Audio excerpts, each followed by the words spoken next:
Alrighty, thank you so much for joining us this evening. I am absolutely buzzing to talk about your book. It was incredible. And I just want to quickly explain the setup for you because I know that you can only see me. But what we do is we have you on a lovely big screen TV so that you are facing out to the audience. Everyone's wave back. Excellent. Yeah. You got a room full of waves back. So I know it's a bit weird only sort of talking to me, but everyone can see you and hear you perfectly, which is great. Everyone ready? Excellent. I'd just like to begin with the acknowledgement of country. Today we are so lucky to be here on beautiful Noongar Budja. I'd like to acknowledge the traditional custodians of this land where we are gathered, the Menang people. They have cared and looked after this incredible space for thousands of years, and we are so privileged to live here, to learn here, and to gather here tonight. I'd like to also acknowledge present elders, the past elders, and emerging. Sharlene, can you let us know where you are tonight? Absolutely. I am zooming in from Yagara and Turrbal country in Meanjin or Brisbane. I also want to acknowledge this incredible storytelling country that we're all chatting on. And I also want to make an apology. It's State of Origin night up here. And if you hear loud shouts and screams, I can't control my boys downstairs. That's fair enough. All right. We like to begin by hearing a little bit about what was young Sharlene like? What was your relationship to reading? Was it something that was fostered at a young age? Yeah, look, young Sharlene was either gallivanting outside or had her nose deeply stuck in a book, or both at once, preferably. I taught myself to read at 4.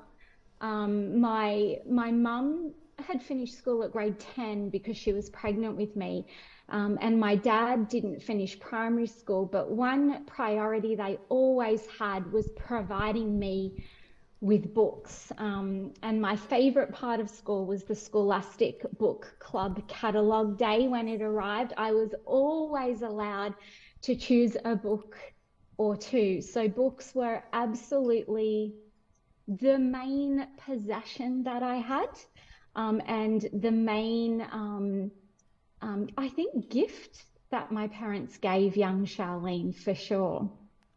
Absolutely. I was the same. I had that whole catalogue highlighted, and the struggle to try and limit it down. Whew.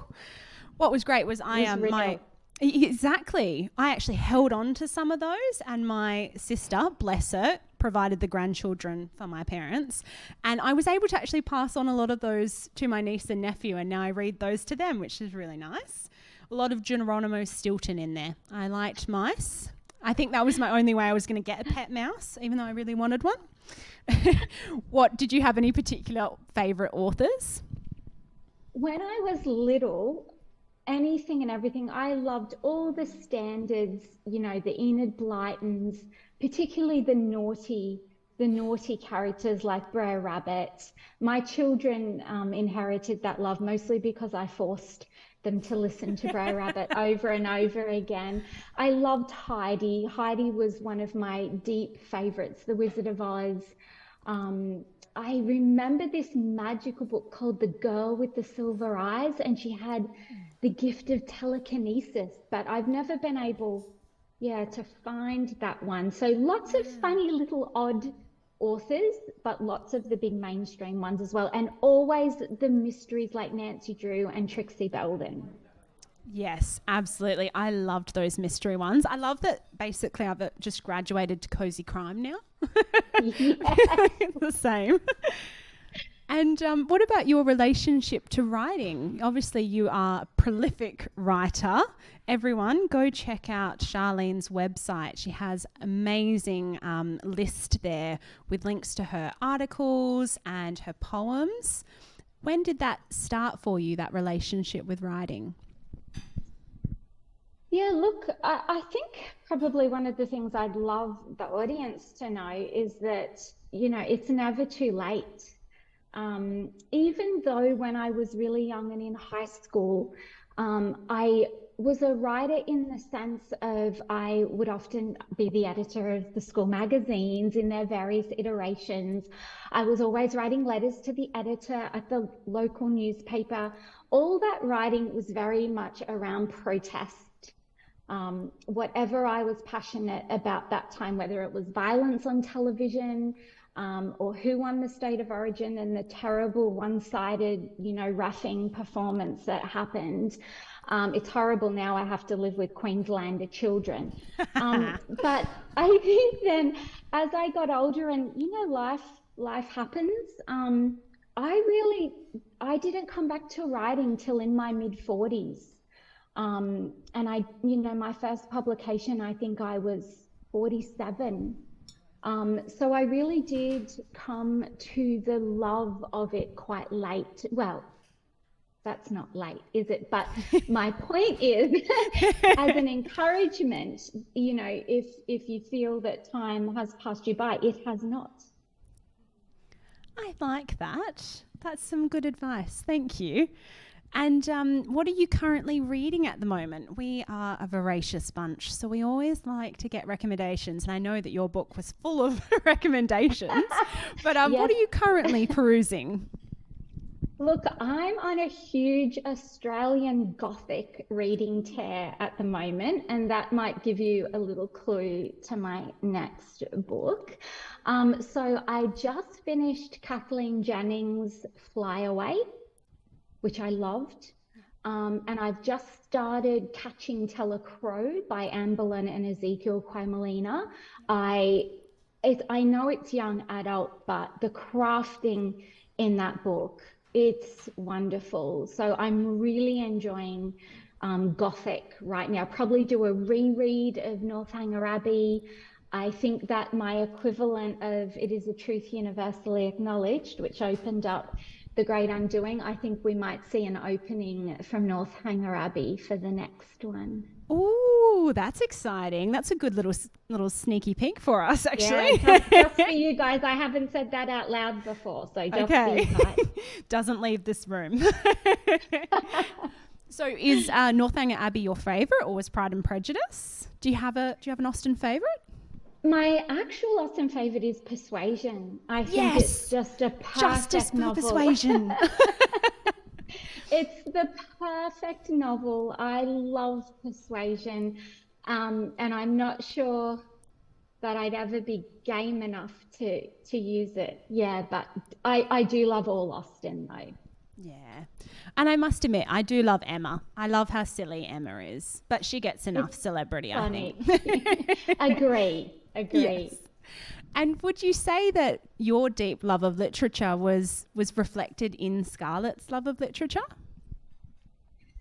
Yeah, for sure. Look, I didn't set out to do this in the beginning, but it became clear very quickly that I was unconsciously and then consciously trying to communicate this underlying truth that our identity is made up of the stories we tell ourselves, the stories that are told about us, the stories that we choose to believe.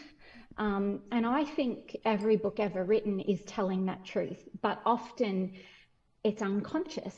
You can look into a novel and see influences upon a writer, but I wanted my book to absolutely overtly show my influences. I wanted to show the texts that make me who I am, and also in some ways who I was at that moment in time of writing The Great Undoing, because these texts constantly changed and shift and transform as we change. And so in some ways, The Great Undoing really captures those texts that mattered to me so much as I was writing, as I was crafting Scarlett.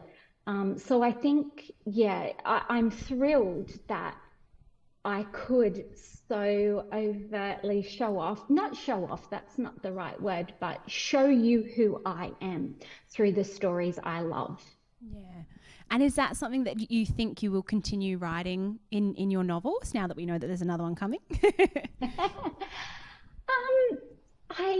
It's really hard for me to answer that in the sense of, again, absolutely they leak through. You can't help it. And as I've just told you, Northanger Abbey is absolutely leaking through this next one. But I'm trying so desperately hard not to just rewrite The Great Undoing. And it really is so difficult to leave it in the past and try to do something that's a little bit fresh and a little bit challenging. Also, I don't want to spend 6 months getting permissions again. That's fair. Yeah. So did you have to do that individually, or were you able to do that sort of with the help of your publisher, editor? My publisher, Ultimo Press, were incredibly supportive to me. They helped me in so many ways, but it made up a huge bulk of our conversation right at the beginning when we were negotiating with publishers. That was the main thing I wanted open discussion about, was how will this work and what is realistic and how do we go about it? And they were just wonderful. So even though I had to do it, they were always, just an email away. And in the end, there was a couple. The Oxford English Dictionary was really expensive and Robert just offered to pay. And there was a few at the end that I hadn't heard from, and he was able to get in touch with the right people to help out. So they were wonderful, but it was a very long, detailed process. Yeah, I could understand wanting to kind of avoid that again. Although I commend you for your efforts, because as I was writing, I always have sort of my little junkie. It doesn't look very nice, but it does the job. I have a heap of paper stapled together. That's my bookmark, and I jot everything down as I go. And I had a massive list. I've just added a massive amount to my TV Red pile. But You're I so really welcome. You're so welcome. Thank you. And so the way that stories, they bleed in, they influence us at every point in our life. If we reread them, they influence us in a different way. Do you find a hindrance or to read while you're writing, or is it something that you just can't stop? You have to read? I think that that's a really difficult question, because if I'm reading well, I'm writing well. There is no doubt about that, but there is a fine line. And I think you have to be really sensitive to yourself as a writer. There are definitely times where, for example, after The Great Undoing came out and I was working away on my next work, I was absolutely beset with deep anxiety about my ability to write.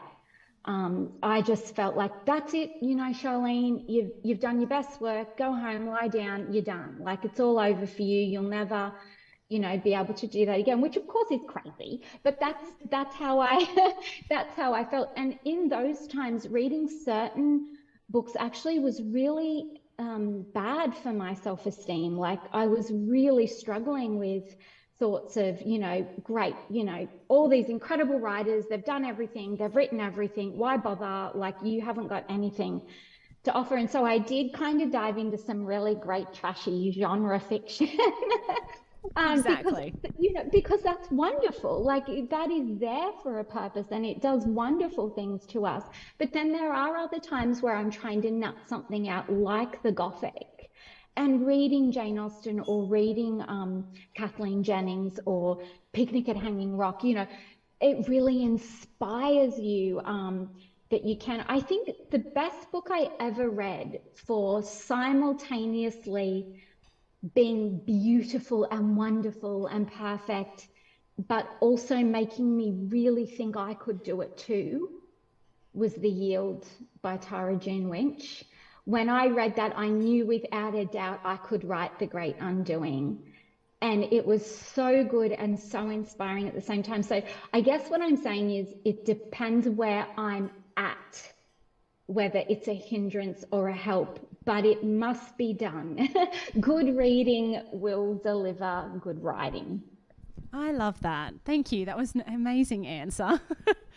And the next thing that I really love to talk about is writing The Great Undoing. When I was looking into it, there was a few words, I'm not going to lie, that I didn't understand. So I looked them up, and that was around the Wheeler Centre Next Chapter 2020 win and the Varuna the National Writers House. I'd love for you to speak a little bit on how that process was like. Yeah, well, when I won a Wheeler Centre Next Chapter, I was flabbergasted because it was the first time I really thought, oh, maybe I can it's do this. good. Yeah, like maybe people think, and the judges for that were Nam Lee, Tony Birch, Alison Whitaker, and somebody else that I'm going to die for forgetting. I think it was Maria Tamarkin, but I'm not sure. And I recently actually met Nam Lee and was able to say, thank you. It was just so flabbergasting. I was amazed. And so that gave me a full year of a really good wage for a writer. And Isn't that prize $15,000 a year? I'd hate to tell you, but yeah, I hadn't earned that much in quite a while, which was it is depressing, but it felt so wonderful to me. And I was doing my undergrad bachelor at that time, so it really felt like a boon. Yeah. But also they gave me so much support as well. And Varuna, the National Writers House, is this, in case people don't know, it's this gorgeous place set in it's in the Blue Mountains on Gundungurra country. And we got to go there as part of the Next Chapter program. That was my introduction and the first time I got to go. And you get to go there, you spend time in the house, you have your own room. It's glorious, it's fully catered. You're with other writers, you have dinner together every night, but the rest of the time is your time. And I've gotten to go there a number of times now, and I wrote a lot of The Great Undoing there. And I think just that exposure by the Wheeler Centre's Next Chapter program to places like this, and then two other writers, including my cohort of 9 other writers, it really was the beginning for me of learning how to navigate this journey of not just writing the book, but what happens next. Yeah. What happens when you're finished. And they were just incredible with the process of that, with getting the right paperwork. You need a blurb, you need a synopsis, you need a cover letter, and then, well, how do I get it to writers? And due to that opportunity, I was able to pick my 5 top publishers and have them send it to them. So it felt like not just that foot in the door, but real knowledge for next time as well. And their support didn't stop after I got a publisher. They had lawyers look at contracts, things like that. So the Wheeler Centre really do an incredible job, and I definitely encourage any writers in the audience to keep an eye out for when the Next Chapter submissions open, because truly it changed the trajectory of my life for sure. It sounds like such an informative experience, but also incredibly nurturing. Those, I imagine, are relationships that you will have for the rest of your writing career now as well. Yeah, and you must have even now, if there's a hairy question or something, I'll quickly give Xanthia a call. It really is, and I think that's one of the things about the writing industry in Australia that's so wonderful, is that 99% of the time it's a nurturing, really uplifting, got your back kind of community, and that was my first introduction to it. So what a wonderful one. Absolutely. Yeah, definitely. And I would say that it's like that in the bookish community as well in general, where I feel like it's not competitive, it's more collaborative, everyone trying to recommend a good book rather than, I didn't like that, that's bad, or something like that. It's always a very positive environment. And the next thing that I want to talk about, speaking of stars as well, other than Tony Birch, is you did a TEDx UQ talk last year. That was so good. It was so funny. I'd love for you to speak on that, because I felt like a lot of what you were talking about was a little snippet of what you discuss in The Great Undoing as well. Yeah, look, and I do encourage your book club to go and watch it. It's only 14 minutes. It's one of those oral storytelling moments that's so hard to capture outside of the talk, if you know what I mean. It's a real story from beginning to end, and it is only 40 minutes, so please go watch it. But I think the thing about the TEDx talk was that it was not on my radar. I could not think of anything worse. And they contacted me, I don't know how or why, and just said, would you be interested, blah, blah, blah. And my first thought was, God, no. Like, no, no, because I don't know if you all know, but you have to memorize that. Like 14 minutes from memory in spotlights, really professional camera crew light, like the full deal. And then it goes out to the whole world. Like, it's massive. Like, no. And I think there was just this grip on me of, this is so far out of your comfort zone. Like, you need to just do it. Like, you need to pick this impossible thing and do it. And I did it. And I have to say, it is one of the things in my life that I'm the most proud of professionally, because I love the story. It's a real, true story that happened in our family, our little bum hole in the wall. I couldn't believe I said bum hole so many times on international, When I saw the title, I was like, what are we going to get here? Exactly, that's exactly what I hoped for. But I think that the beautiful little family story just so perfectly captures who I am as a person and what I hope for Australia, that we might realize we're so much richer and so much more beautiful, like with all of our manyness, and that there is a way to tell collective stories without... no, let me say it in this way. This idea that as a nation, the stories we have are ours, or are mine, but they're not only mine. Yeah. There is this ours at work, and that we can make space for that. And that's what I was so excited to convey with our tiny little bumhole in the wall story. Now, there's easy access to that video. I have actually shared that on our Facebook page. So as long as you're in there, it's going to be the first on our newsfeed. So you can just click straight on that link and it'll open up the YouTube page. You will have a great laugh, I promise.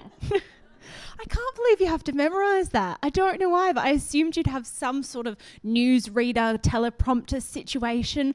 Oh. No, what we did have, there was a lady sitting in our line of sight that nobody else could see, that if we stumbled, we would pause, say prompt, and she would tell us the next line, but that's all. Oh. And they would edit that out. Right. And I did do that once, but and it got edited out. I only did it once. But even to this day, I can give most of it. It's so indelibly imprinted on my brain. So they did a great job of professional support in helping me do that. And props to stage actors, like theatre actors, because now I'm thinking about it, that's what they have to do as well, isn't it? Incredible. I'm in awe. Yeah, absolutely. My next question is about your contribution of Rivers, Creeks and Seas, which is available online on Blackwords and was a part of the Growing Up Aboriginal in Australia collection, which we have in stock if anyone wants. It's at the shop, which was so beautiful, and it sort of touched on what you were talking about when you were growing up, but it was such a love letter to growing up beside the water and having family around and that love of country. And that's something that I felt like you were able to show with Scarlett's character as well, and the familiarity that she has and how it has nurtured her in her youth, and when she makes her way back to Australia, it's something that comforts her when she comes back. Can you tell us a little bit more about the process of contributing to that collection and also that connection to country as well, both for yourself and for Scarlett? Yeah, well, look, when I went back to study in 2016, the first thing I did was a writing workshop with Anita Heiss. It was, I didn't think I was going to be a writer when I went back to study, but I knew I loved reading and writing. And so I took this workshop, and at the end of that workshop, she just said, oh, like, can I publish that piece, which was, again, one of those wonderful moments where you're like, yes.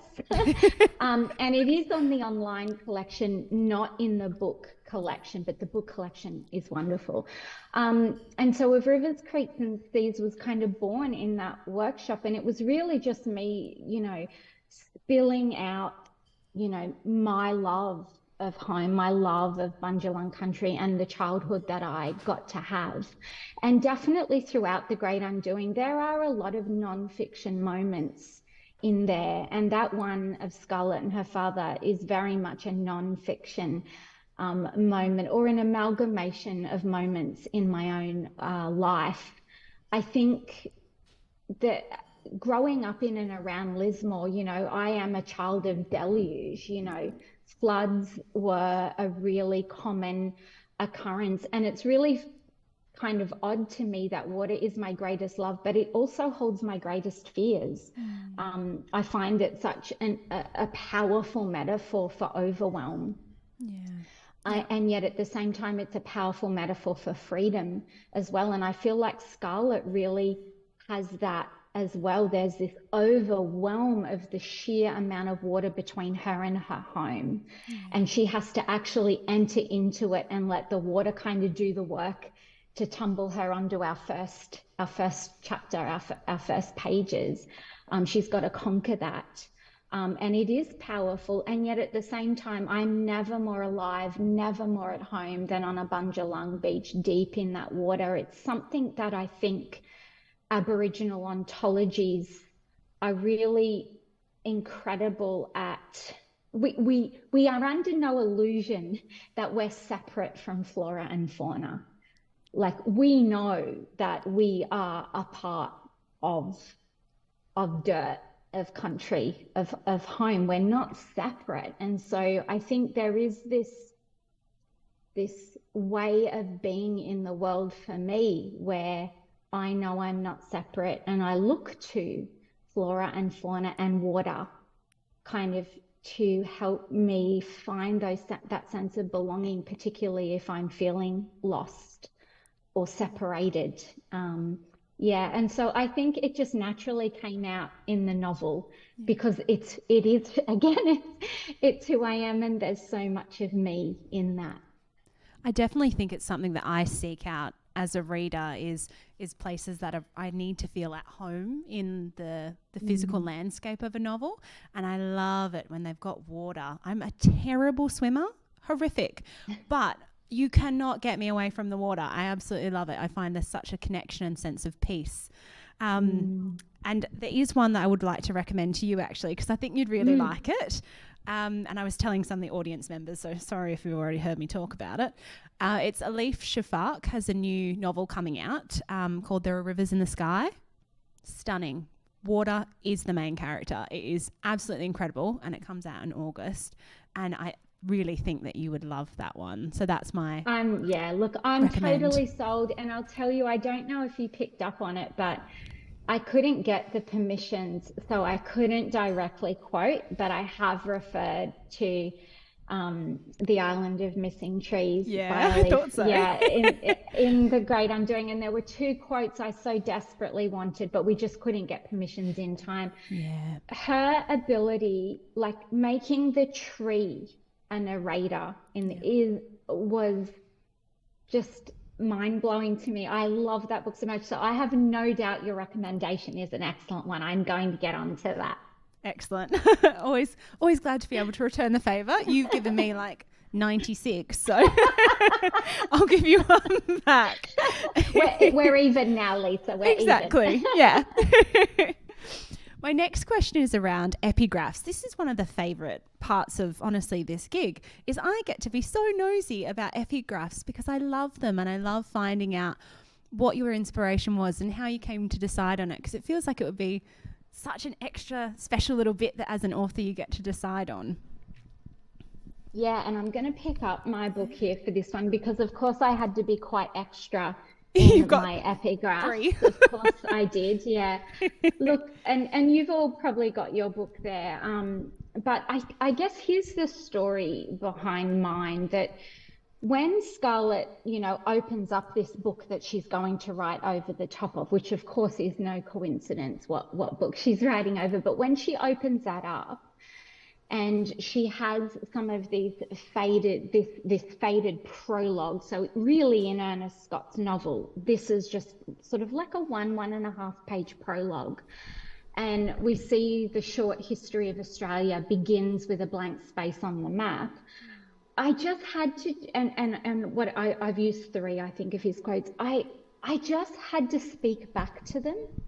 I wanted quotes from, and I ended up going with a Black African American woman, an Aboriginal Australian woman, and a Palestinian Lebanese trans man, because I wanted these half truths to have a voice that spoke back and added their voice and perhaps made it more true, or gave it a meaning, or made the reader think, oh, is that true? History is a record of the doings of men living in communities.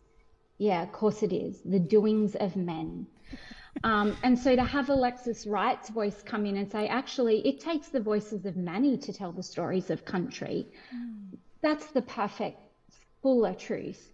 And I think too, when the short history of Australia begins with a blank space on the map and ends with the record of a new name on the map, that of Anzac, well, we need Toni Morrison's voice to come in and say, yeah, definitions belong to you, not to us.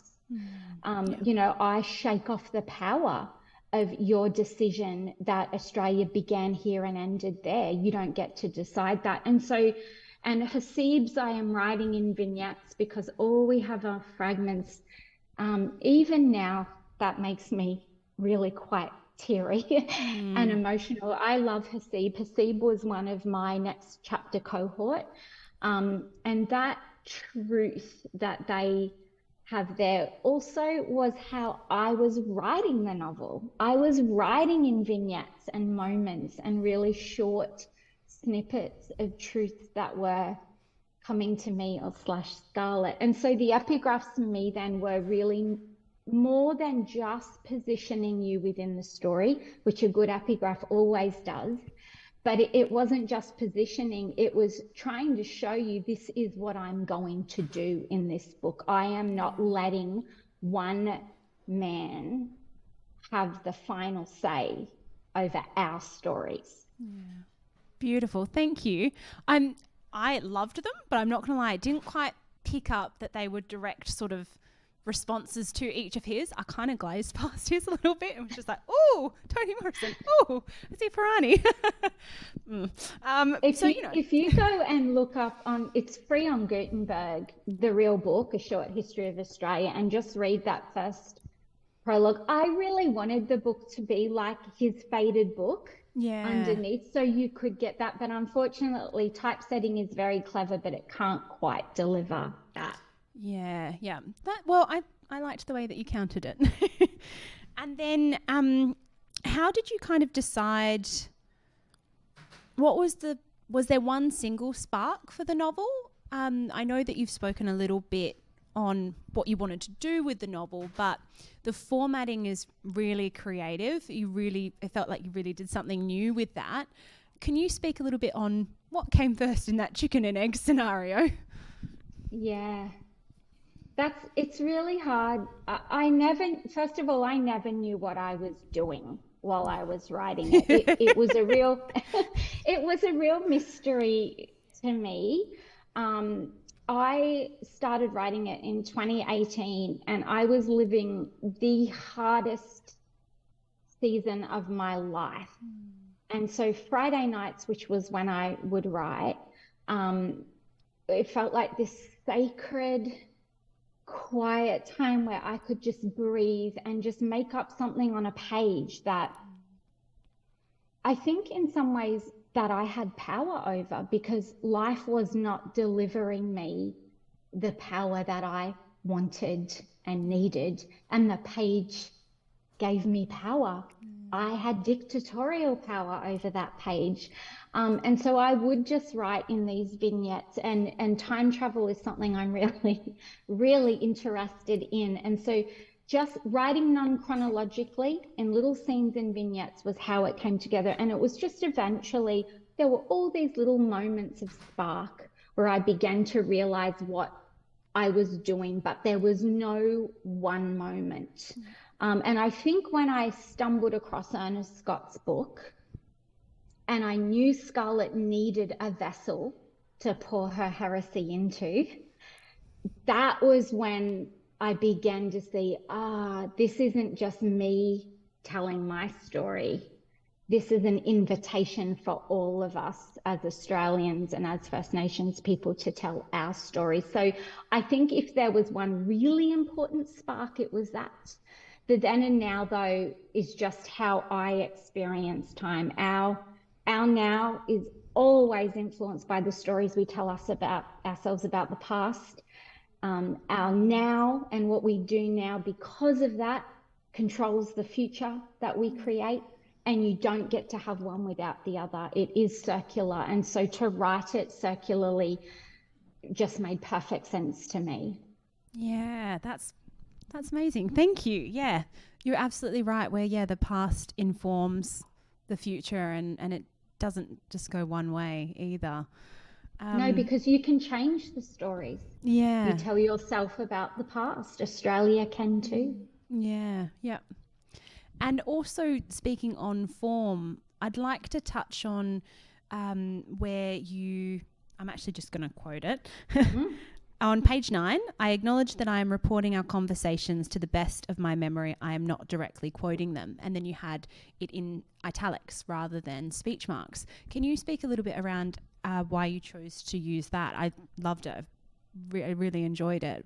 I think this is where I really need to differentiate between me and Scarlett, because that is Scarlett saying, I acknowledge, And I just felt like it was in Scarlett's character to understand that this book is her point of view. It is her voice and it is her heresy. It is nobody else's, and she is not claiming to speak for anybody else. She's reminding you as the reader that you are seeing and hearing and experiencing Dylan through my point of view. You decide whether I'm a reliable narrator about him.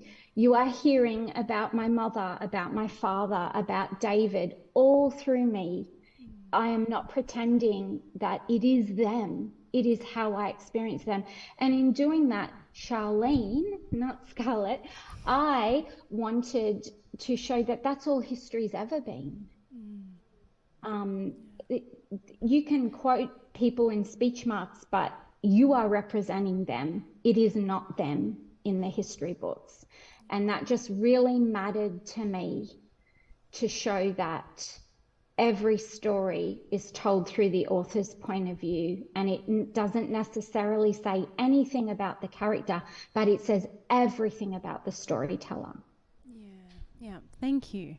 And even it's a little bit of a spin back, I know, but where in your TED Talk, how you described that genre yields power over fiction as well, and how different genres of writing as well lead a reader to sort of think that they might be true or might be more true.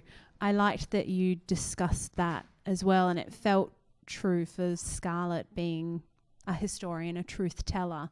I liked that was even more explored in The Great Undoing. In some ways, Scarlett is and it's she's yielding over her power to you to say, don't think that because I'm an historian that this genre is any more true than another genre. And I don't want to spoil the TED Talk, but one of the really big points is that if I held up Ernest Scott's book in one hand and I held up The Great Undoing in another, and said which one's more true, most people say the history book, but that's rubbish. That's rubbish. Scarlett gave Ernest Scott the courtesy that he never gave an Aboriginal person, and that was to allow his voice to stand and show up through her story. So I think genre is so powerful, but we should never forget how powerful fiction as a genre is too, because stories do not have to have happened to be powerful. And Australian history is an excellent example of that, because a lot of it, well, I'll leave the veracity of it up to you to judge. And I've got 12,000 pages of quotes because I absolutely adored your writing style. And I know it's a massive topic and we've touched on it briefly, but with that exploration of voice and there being more than one voice, can you speak a little bit more around how you decided to incorporate that? Because it is central throughout the novel, whether it is Scarlett's personal family history and allowing her whole family to have a voice. You made a reference or a quote later on in the novel where she runs away, she flees because she doesn't want to know, and then when she returns, she realizes that she's done what she's sort of has spent her whole life trying to rectify. Can you speak on that a bit more for us? Well, look, we're all hypocrites, aren't we? Like we hold ethics, we hold values, and when push comes to shove, sometimes, it's too much, we can't face it, and we run away.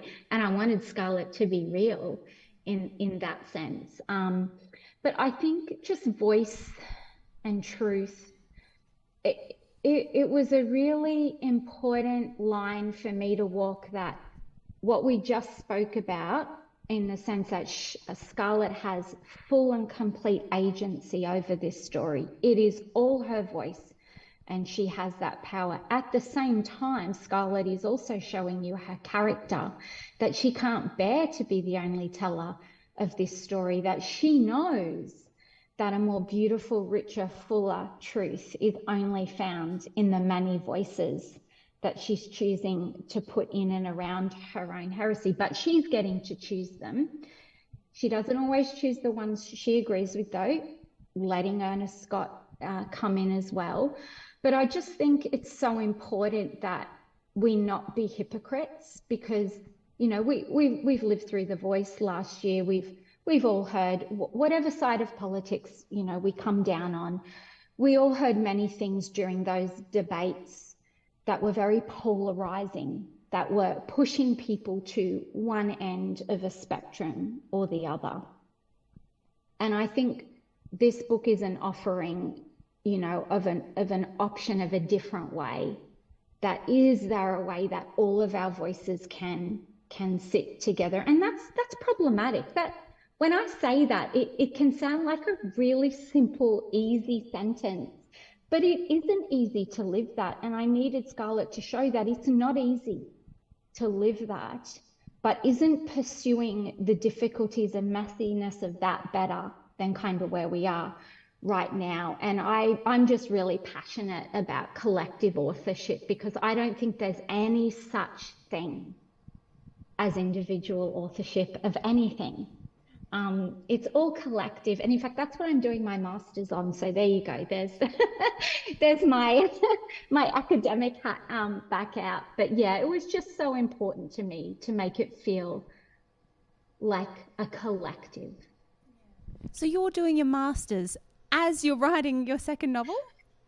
I'm actually not quite so silly as to make those two separate projects. Okay. My master's is in creative writing, and so I am doing a novella version of the novel as a part of that. So yes, I'm not quite such a crazy person. Smart. You can sleep over the next year. I can, I promise. 2 hours a night. Earlier you mentioned that you love thinking about the future, playing with time travel. Can you speak a little bit more on the dystopian element of your novel? it felt very scary because it felt very possible. It felt like it was only about 6 years away. Can you speak more on that for us? I think most of us here are pretty much WA born and bred. Most? Yeah. So our experience of COVID lockdown was quite different to eastern states as well. Would you say that informed your imagining of a potential future? I'll draw your memory back to my statement that I began this novel in 2018. So when the pandemic happened, it was terrifying to me on a number of levels. There are actually about 4 to 5 things I wrote about first, and then they happened. And it was so weird. Weird is, and I'm talking about this in the context as a writer, not as a human being, because obviously the pandemic, just awful on so many levels, awful. But when the pandemic happened, that was a real problem for me in my dystopian world building, because I was like, well, my little fake pandemic, I didn't know a thing about living through a pandemic. Now the whole world has. Like, my book felt very shallow. And so it absolutely informed the lived experience, informed some of that. Sorry, I don't know if you heard that. Someone scored in the state of origin. I'm sorry if you heard that. And so, yeah, the reason I'd originally just set it in this dystopian future was for a few different reasons. Is one, it does give you a bit of breathing space, and it gives the reader, it makes them perhaps feel less judged and less critiqued if we're thinking about a future. But also I'm really obsessed with thinking about what is the natural end to certain choices. And if Australia continues down the road in certain ways, what could be the natural end? And I think my third book will be a lot about the natural end of America, and what some of those choices they make, where do they end up? Because it's really fascinating to think about those things and wonder, are there ways to change that trajectory? And as I said, with my love of time travel, I feel though we aren't stuck in that. We're not powerless. We have the ability to make different choices. But yeah, it's all a bit of a mess for me, this whole dystopian future thing, because of the pandemic. It was a little bit wild. It was a little too close to home. I was worried no one would ever want to read about it after we'd lived it. But at the same time, one of the beautiful truths and kind of moments I had was when I realized I'd uncovered this secret history of my great-grandfather serving in World War I, which was real life. And obviously Scarlett experienced that too. And I found out about his secret history 100 years. So 2018 is when I found out. And he came home and dived straight into a global pandemic of the Spanish flu. So I'd found out his story, and we dived into a global pandemic of COVID. And so it felt to me, in this, please again remember, a very selfish, self-centered way, that the veil of time had lifted, and my great-grandfather and I were, in some kind of conversation about these things. So I don't know if I've really answered dystopian future questions, but you've heard about my deep writing anxieties around the pandemic anyway. That'll do. We will take your deep anxieties, thanks. I think it's happened to a few writers. I'm not alone.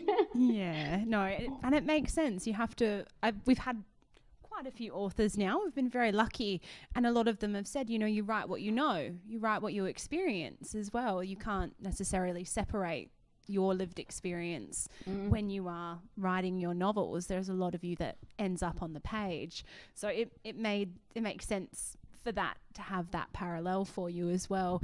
And I really love that you've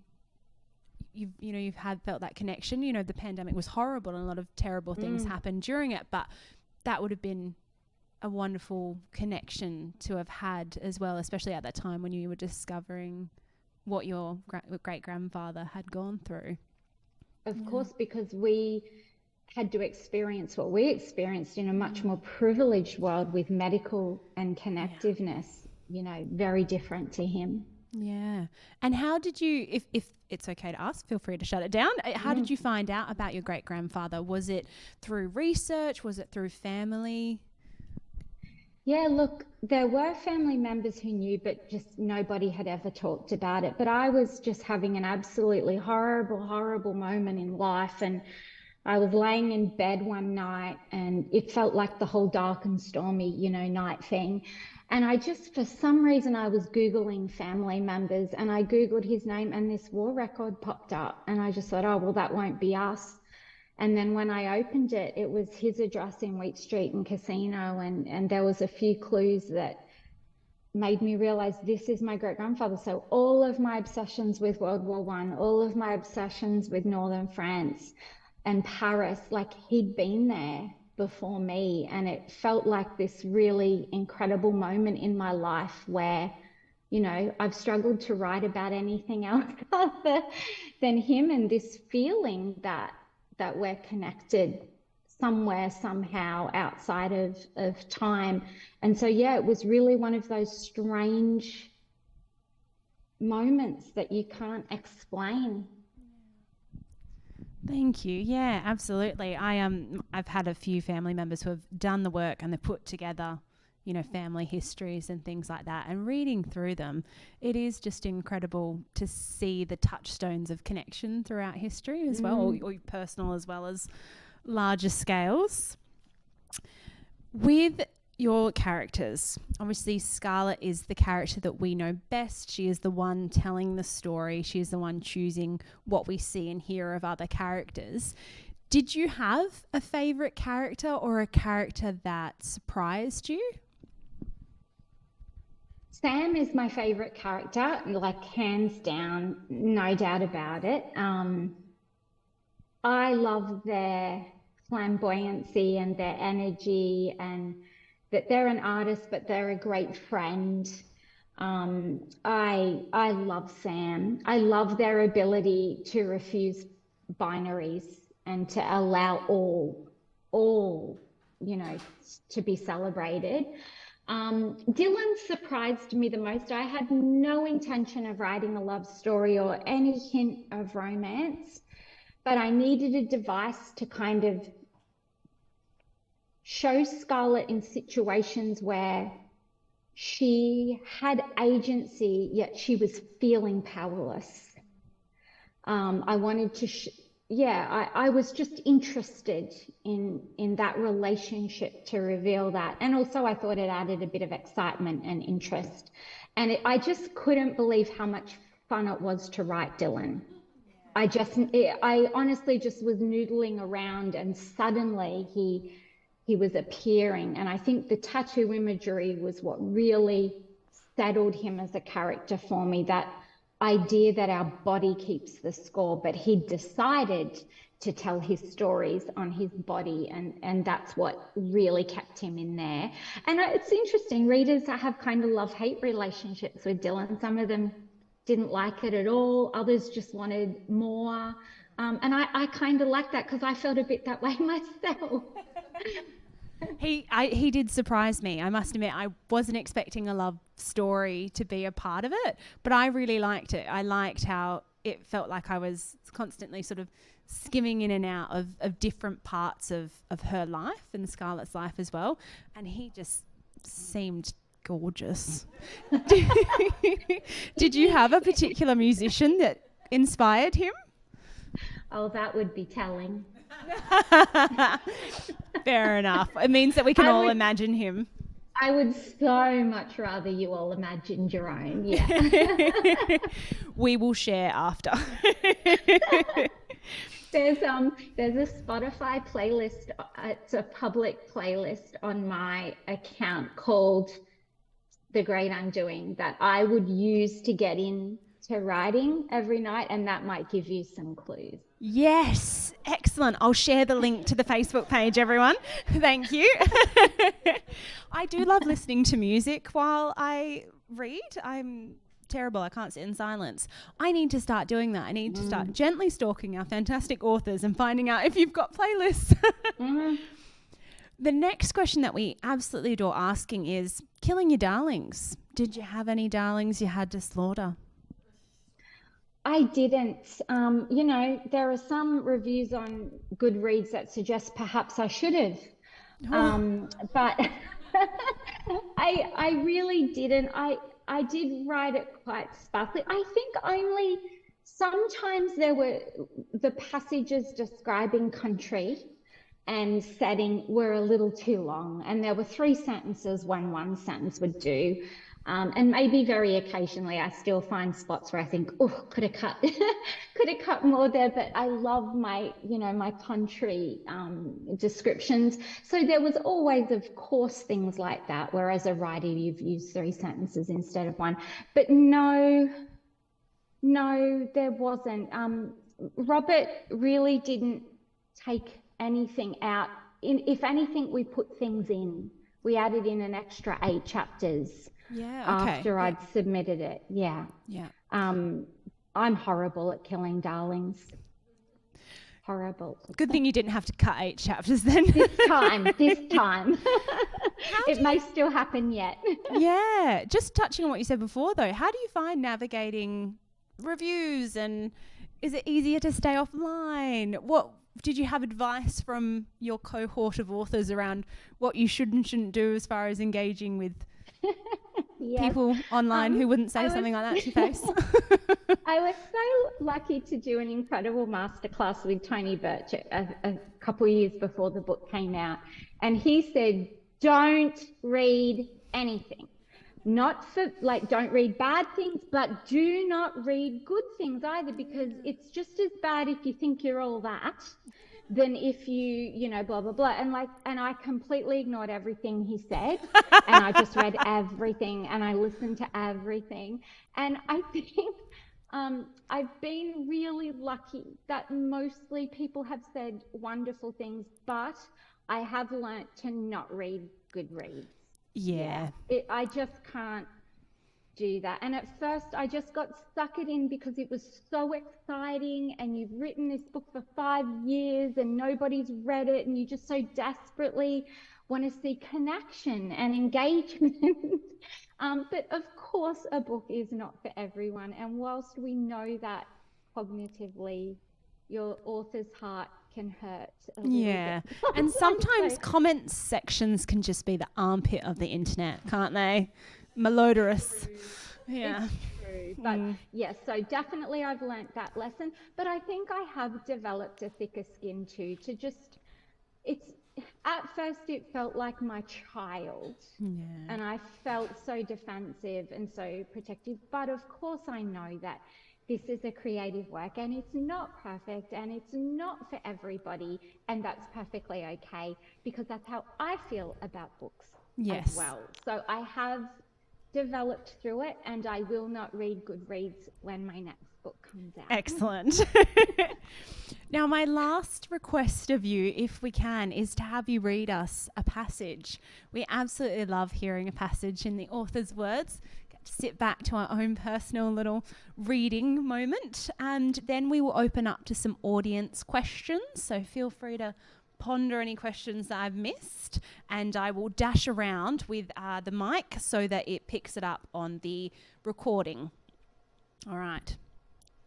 Okay, well, I could either read the prologue, because I love reading the prologue and it's really short and sharp, or I could read the passage about her nanny and her nanny's house when she was young. Do you have a preference?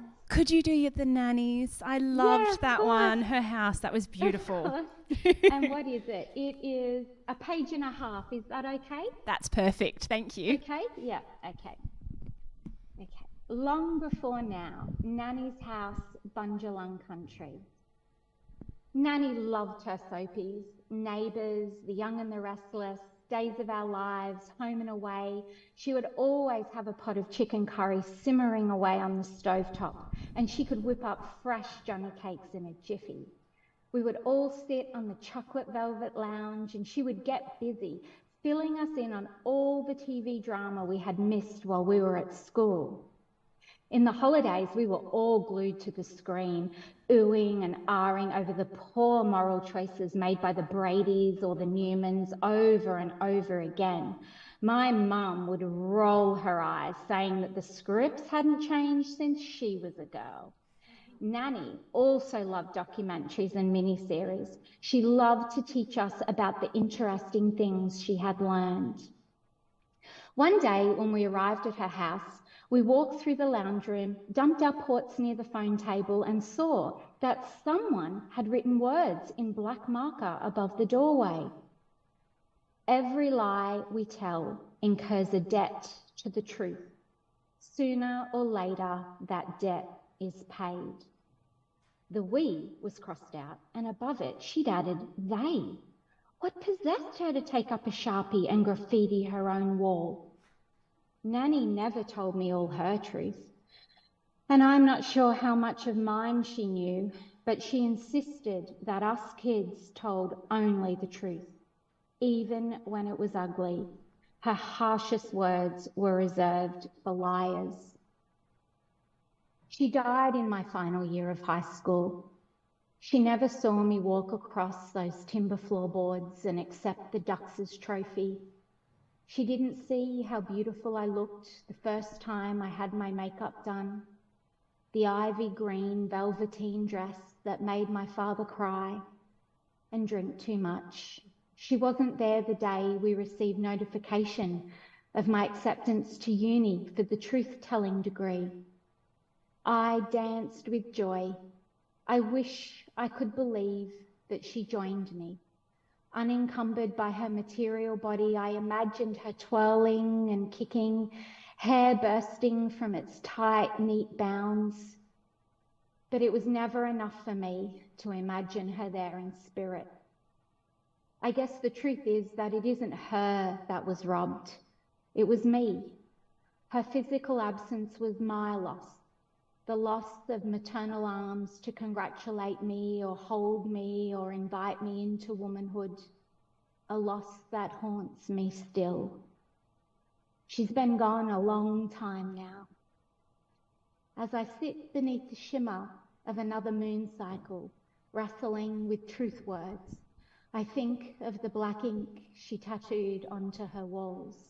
I wonder if she can see me here, reworking the words, collecting on the debt.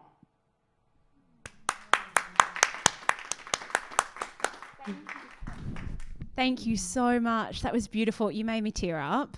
I think we all felt that with the connection to our own grandparents, and yeah, it was absolutely beautifully written. Alrighty, I'm going to dash around the room then. If anyone has any audience questions, please raise your hand. Anyone? Always got to have someone to start them off. I know I didn't cover everything. Anyone like to speak up? Otherwise, that will be it, and we will let Sharlene Ask me anything, continue. Anything. I know a few of you had some questions about David's character. Do you want me to ask for you? Yes? Okay. I will clip this back on then. We're shy tonight. When we were doing our rounds at the start, we've all got our, glasses of wine. I know that there was a few of the audience members who had some questions about David's character. They felt that he was incredibly accomplished and they wanted to know a little bit more about him. He is tech genius, science billionaire, can fly a plane, jump out of a plane and not die, avoid radar, and has all these militant connections and things like that. They wanted to know a little bit more about him because they thought he was a bit of a James Bond. Oh, what an excellent description. Yeah, look, I originally conceived of David as this guy who's in his 70s and literally, like, that is so cool. A James Bond, even though I didn't think of that. I need to have a chat with some of these ladies to help me with my next book. But I wanted to show that because of the breadth and width of life he'd lived, he needed different skills, just like our parents' generation had really different skills that we don't all naturally have. So he'd lived this life and he had all these skills. And I really wanted him to function as a messiah, as a savior, if you think about biblical imagery, that he's like the Jesus, but he's also, because Jesus is called the second David. So David was that old king in the Old Testament, and then Jesus is the second David. And I wanted this David to kind of be the king, the Messiah, the Savior, and that Scarlett desperately wants and needs him to save her, but hates it, but then loves it because she doesn't want to have the responsibility. She doesn't want to think about it. She wants to put her head down and get him to do the ugly stuff, which again, don't we all? Like, wouldn't we all want a David if we were in that situation? And so I did really want him to have all of those qualities. And also there's this man in my life who's a friend of one of my dear friends, and he's about David's age. He has a lot of David's skills except for the nanotechnology. And I just pictured him because he was my advisor for all the aeronautics, because he learnt to fly well before kind of digital GPS, but then he ended his career fully digitized as a pilot. And so I used him as a lot of my inspiration with those skills. But yeah, I just wanted him to be that savior, not savior type of guy. And also I wanted her to have that foil where her and David don't agree on everything. They don't share the same opinions on everything. And if we think perhaps my age, my parents are baby boomers, and we really disagree. We disagree so strongly on so many things, but we can still love each other, and we can still connect, and we can still offer the skills that we have to one another as a great kind of collective and team. And so that's what I was thinking of with David. And so I hope I pulled it off and he's not too much of a caricature. I love that he was inspired by someone, because you're absolutely right. Where, I don't know about you guys, but I hear my grandfather talk about, oh yeah, no, I just do that, and I just do this, and I just do that. I'm like, no, I would have to call in 3 professionals for that, because or a good handy YouTube video to figure out how to do that. But yeah, people that are a few generations older than me, they just developed all these amazing skills over their lifetime. And you're right, where they have that to pass that information on as well. That conversation is fantastic. All right, now I'm trying to remember what else you guys were talking about. If you don't want, you can just kind of holler it out to me a little bit and I'll repeat it. Or even if there's any topic I haven't covered.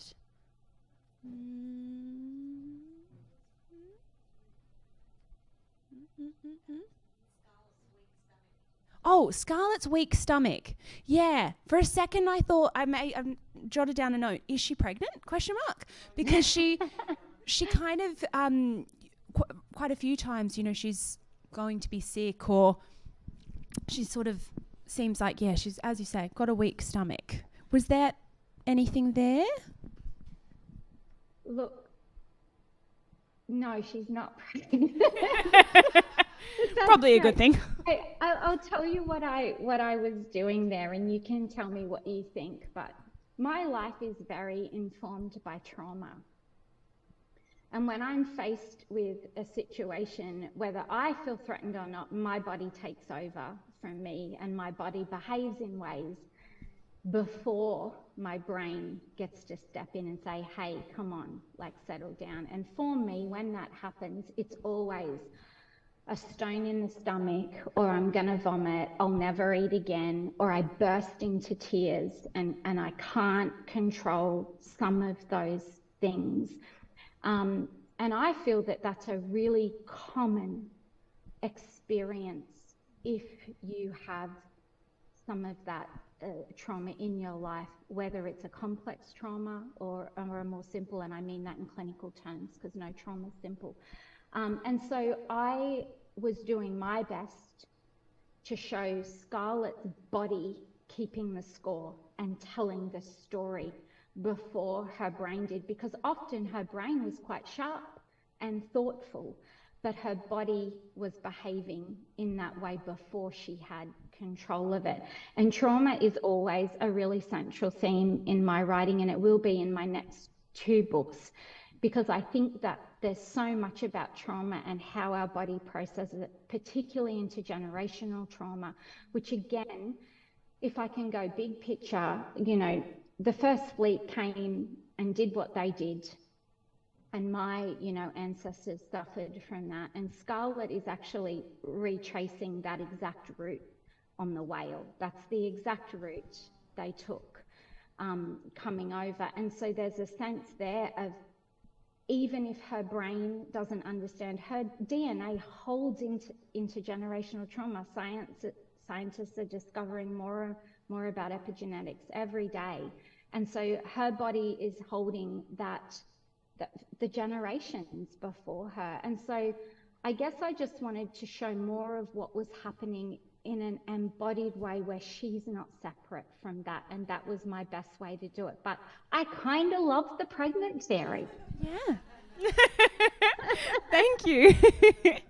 All right. Anyone else? Try and see over the bright lights. Whisper it to me. Are we good? I just think that as a student studying history at the moment, the whole truth-telling notion is fantastic, because more and more in history, and I can see a fellow history student over there, we're so, and I'm not Aboriginal, but we're so encouraged to look at things from different perspectives, and I find that fascinating, because regardless of what our cultural background is, we all live here on the same country, and we all share those stories, and it happened, and we need to acknowledge that. And I think it's fabulous that you're looking at ways of truth telling, and I can see that becoming a university course one day, because it's really interesting and fascinating to look at history from multiple viewpoints, and not just look at what's written down in the old dusty texts. Yeah, absolutely. Thank you so much for that. Exactly, like you said, Sharlene, where it's all the richer, and I feel like that's what you're saying as well. Could you hear most of that?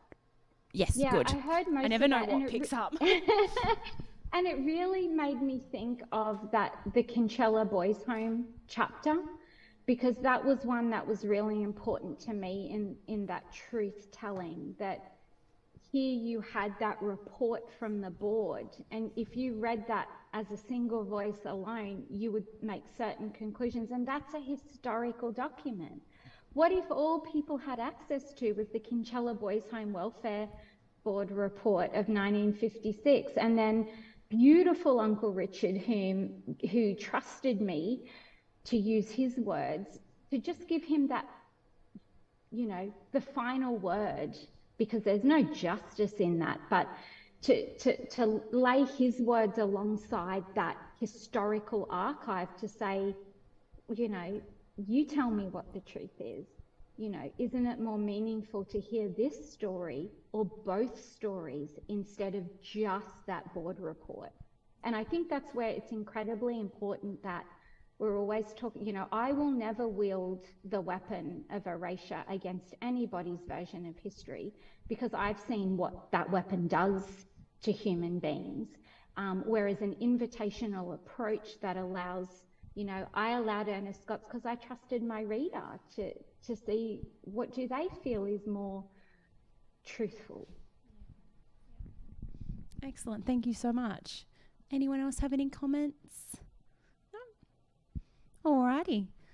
That brings us to a close. We're a little bit over time. I'm sorry that we've kept you. There was just so much that I wanted to ask. You wait. I'm going to get a cramped hand filling out my reading journal after this, writing all the quotes down like a fiend. Thank you so much for joining us tonight, for giving us your time and allowing us to ask you these questions. We absolutely loved reading and discussing your debut novel. And I'll just say again that the link for Sharlene's TEDxUQ, there we go, talk is available on the Facebook page. I'll be sharing a few more links on there just so that they're easy to access. Sharlene has an amazing website which has her some snippets or links to some of her body of work, as well as some of her favourite books too. So I very much encourage you guys to check that one out. And we look forward to seeing what you do next. Bit of gothic coming from you. Perfect for this weather. Nice and moody. Yes. Oh, thank you so much for having me. I've had a wonderful time and I loved all your questions, Lisa. Well, thank you. Now I'll let you find out what the score was. See who's the winner if you need to. I'll go get my wine now. So. Yes, excellent. Thank you so much. Bye-bye. Bye. Thank you. Thank you so much. Oh, thank you so much for coming, everyone. I'm glad to see a few more bodies snuck in the room. I absolutely loved that. I always love finding out what the author's sort of choices were behind it. It gives so much more to the novel when you find out a bit more about why they decided to include some things and whether it came from a personal sort of perspective or whether it was something that they discovered in their research. The one, I do have that one over there. I also have our next book club pick, which is Safe Haven by Shankari Chandran, who is the Miles Franklin winner. We got a Miles Franklin winner, everyone. Whoop, whoop, whoop. So she wrote Chai Time at Cinnamon Gardens. I don't have that one with me at the moment, but I will have that available at the next session. But I do have our next read. So that is over there. As you know, you get 20% off because you're book club members and we love you. So feel free to join us again last Wednesday of the month. Shankari will be Zooming in, but then I have 3 months of in-person authors coming up. So, yeah. So make sure you bring your copies of your books for those ones because we'll be able to have the authors here in person signing them. Alrighty, thank you so much.